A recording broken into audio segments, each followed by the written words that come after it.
Chers frères et sœurs, loué soit Jésus-Christ. Alors aujourd'hui, une bonne nouvelle qui nous vient du Congo-Brazzaville.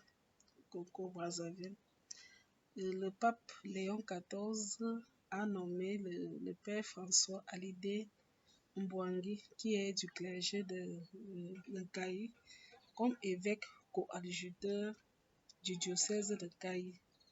Voilà. Donc désormais, ce n'est plus, l'on l'appellera plus le père François Hallyday Mbouangui, ça devient Monseigneur François Hallyday Mbouangui.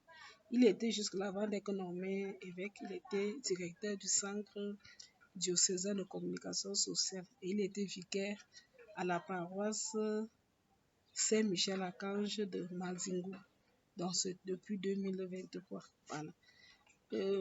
Pour la petite biographie, pour ceux qui ne connaissent pas, peut-être pas bien le père François Hallyday, Monseigneur, donc devenu Monseigneur François Hallyday, est né le 4 octobre 1977 à Minzouli, dans le diocèse de Kinkala.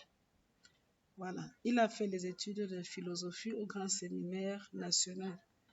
Voilà. Monseigneur Firmin Singa de Brazzaville. Parce que là, il a fait ses études de philosophie. Il a également étudié la théologie à l'Université pontificale de Rome. Voilà. Il a obtenu une licence en communication et puis un master en édition journalisme à l'Université de Vérone, toujours en Italie, du côté de l'Italie. Donc, il a un diplôme en philosophie, diplôme en théologie et diplôme en journalisme et édition. Là, il se commet dans les matières de communication. C'est d'ailleurs ce qui justifie qu'on l'ait nommé comme directeur du centre diocésain de communication sociale. Voilà. Et puis, il sera ordonné prêtre le 14 juillet 2007. Il est ordonné prêtre. Il devient secrétaire personnel de l'évêque de Nkayi. Donc, l'ancien évêque de Nkayi était donc devenu son secrétaire personnel.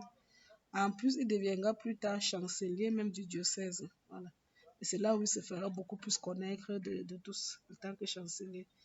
Il a également occupé les fonctions de responsable de la pastorale des jeunes à la paroisse Saint-Louis de Nkayi entre 2007 et 2009. Donc, c'est un homme qui maîtrisait l'église et avec toutes les fonctions qu'il occupait, je pense que c'était un bon choix. Donc, nous nous disons la félicitation à Monseigneur François Hallyday et bonne chance que le Seigneur l'accompagne.